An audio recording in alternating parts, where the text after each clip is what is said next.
जय श्री कृष्ण। राधे राधे। रात भगवत चर्चा में आप सबका हार्दिक स्वागत है।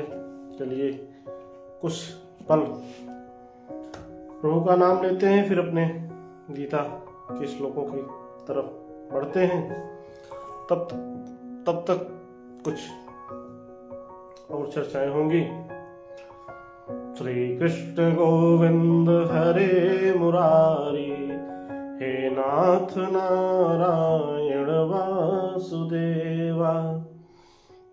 श्री कृष्ण गोविंद हरे मुरारी, हे नाथ नारायण वासुदेवा। राधे कृष्ण कृष्ण कृष्ण राधे कृष्ण राधे राधे श्याम श्याम श्याम राधे। राधे कृष्ण राधे कृष्ण राधे राधे श्याम श्याम राधे। हमने गीता में महाभारत का युद्ध चल रहा था। अर्जुन सहित पांडवों की, दुर्योधन सहित कौरवों की सारी सेनाएं आमने सामने खड़ी थी। तो अब दुर्योधन द्रोण के पास गया, भीष्म के पास गया, सबके पास हो आया।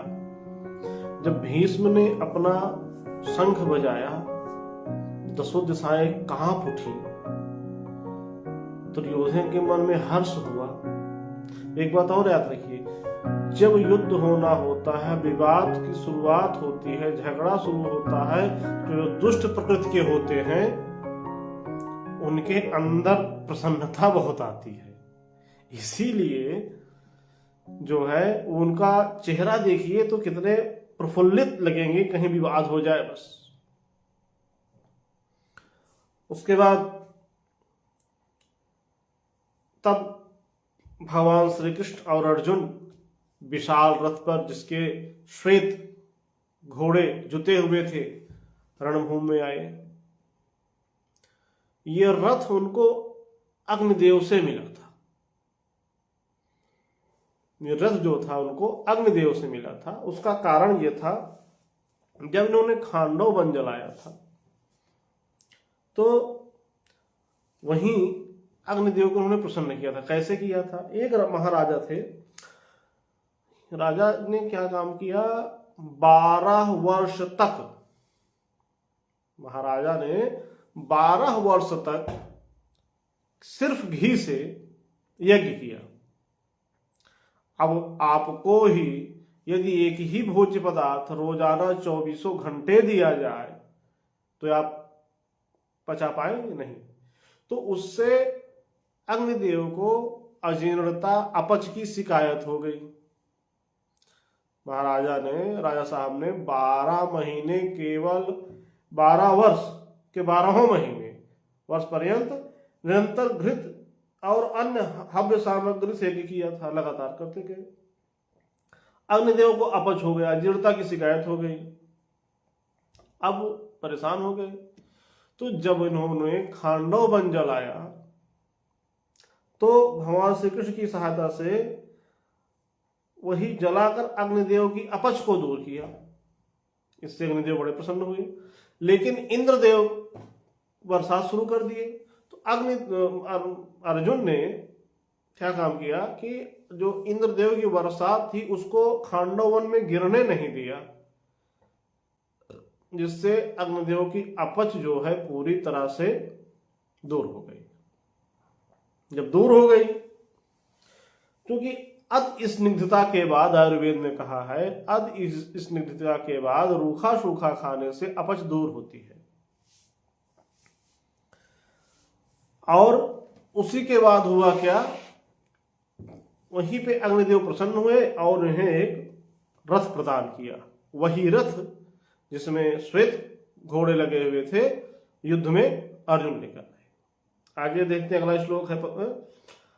पासजन्यम हृषिकेशो देवदत्तं धनंजयः पौर्णं दग्धमो महाशंख भीम कर्मावृकोदरः।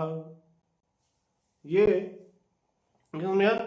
पासजन्यम ऋषिकेशो देवदत्तं धनंजयः पौर्णम दद्मो महाशंख भीम कर्मावृकोदरः। ये इनके शंखों के नाम हैं। ऋषिकेश, भगवान श्री कृष्ण का यहाँ नाम ऋषिकेश आया है। भगवान युद्ध में खड़े हैं, युद्ध के मैदान में खड़े हैं, इसलिए यह नाम ऋषिकेश आया है। ऋषिकेश का मतलब होता है सभी इंद्रियों का स्वामी। जो सभी इंद्रियों का स्वामी हो वो ऋषिकेश है। भगवान श्री कृष्ण सभी इंद्रियों के स्वामी। उनके संग का नाम पांचजन्य था। धनंजय, अर्जुन का नाम धनंजय इसलिए पड़ा कि जब इंद्रप्रस्थ के समय युधिष्ठिर महाराज राजसूय यज्ञ किए तो राजाओं के पास से जो है धन का संचय अर्जुन करते थे, इसी से इनका नाम धनंजय पड़ा। और वहीं इनको देवदत्त शंख भी मिला था। इसीलिए जो है देवताओं से इनको, देवों ने ही अर्जुन को स्वर्ग में दिया था। अब यहां पे एक बात आती है, भीमसेन का नाम वृकोदर।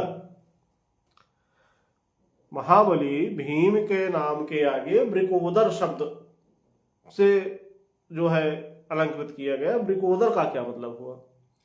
वृकोदर का अर्थ होता है वृक मन भेड़िए जैसे पेट वाला। ये नाम कहां पड़ा? ये नाम कैसे पड़ा?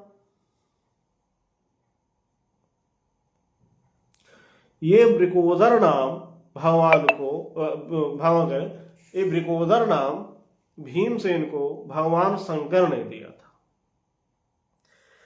एक बार हुआ क्या, जब इनको विष खीर भरे विष का पान करा दिया दुर्योधन एंड कंपनी, जो दुष्ट एंड कंपनी थी, उन्होंने भगवान उनको भीमसेन को खीर में विष मिलाकर पिला दिया, क्योंकि भीम खाने वाले तो थे ही। खीर में विष मिला के पिला दिया तो ये बेहोश हो गए। तो इनको ले जाके गंगा जी में फेंक दिया। वहीं पर सर्पों ने इनको खूब काटा। तो काटने के बाद क्या हुआ कि ये इनका जो विष था वो निकल गया खीर से और ये जीवित हो गए। जब ये जीवित हो गए तो उसके बाद हुआ ये, अब इनका भीतरी विष तो निकल गया, इनको होश आ गया और ये जल के तरंगों के तट पर पहुंचे। तो वासुकी नाग की कन्या जो थी उलूपी को एक बार उसने भगवान शिव जी के ऊपर अन्यत्र चढ़े हुए पुष्प, कहीं कहीं पर वर्णन आता है, कहीं कहीं पर आता है कि बासी फूल, ये दोनों वर्णन आते हैं। अब बासी फूल भगवान शिव को अर्पण कर दिया था। तो वहीं शिव जी ने उन्हें से श्राप दिया था उलूपी को कि तुम्हें शव के रूप में पति मिलेगा। तो भीमसेन तट पर पड़े थे, तो उसने शव समझकर शंकर जी का वरदान याद आया, समझकर उसने वरमाला डाल के शिव जी के वरदान के श्राप वो वरदान के अनुसार हुआ, उनको वर्ण कर लिया। अब लेके आई अपने पिताजी के पास। तो वहां पे अमृत के 7 कुंड थे। तो भीमसेन ने 7 कुंड के अमृतों को पी लिया। जब 7 कुंड के अमृत को पी लिया तो शिव जी ने सोचा ये मानव तो अमर हो जाएगा और महाशक्तिशाली भी है। तो त्रिशूल मारकर उसके पेट से सारा अमृत निकाल लिया और भीमसेन की मृत्यु हो गई पुनः। तो मां दयालु होती हैं।